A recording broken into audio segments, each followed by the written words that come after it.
보이시죠? 일부러 빨강 노랑으로 저희가 특별히 준비했습니다. 그리고 지금 들려드릴 곡은요, 잠깐 해설을 좀 해드리면, 예, 바로 이 바로크 시대 곡이에요. 그러니까 비발디라는 작곡가는 고아호 원작이고요, 1600년도 클래식 원조 작곡이에요. 그래서 솔직히 오늘은요, 저랑 우리 설세민 학생, 고진효 학생, 윤석현 학생이 바로크 보호를 갖고 왔어요.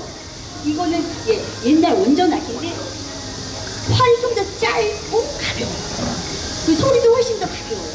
예, 이제 바로크 시대 이제 원전으로 시작하지만 곡도 들으면 굉장히 재밌고, 그리고 또 비발디는 특이하게도 솔로를 안 넣고 예, 앙상블로 오케스트라 최초로 만들어요. 그 곡, 예, 유명한 바이올린 곡인데요. 예, 4 바이올린이 들어가는 곡이고요. 1악장. 그리고 오늘 마포구가 관광객분들이 워낙 많잖아요. 그래서 일부러 해설을 영어를 같이 했습니다. 그 영어 서재님이 예, 함께 하겠습니다. 감사합니다.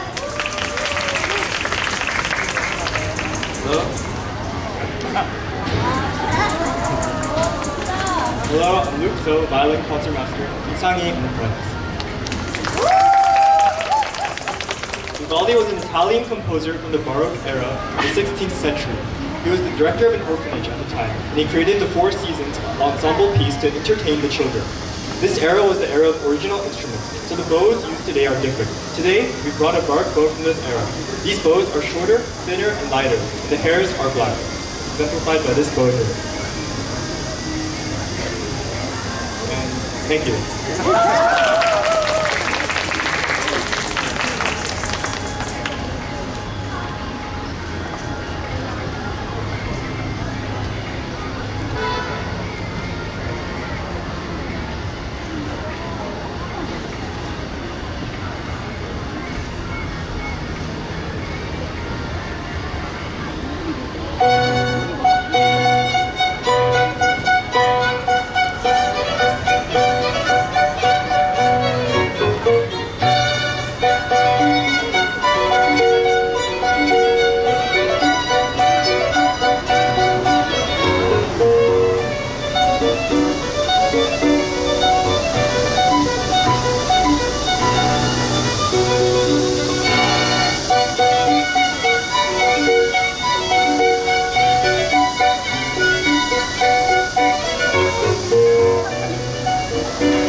Very good, very good, very good.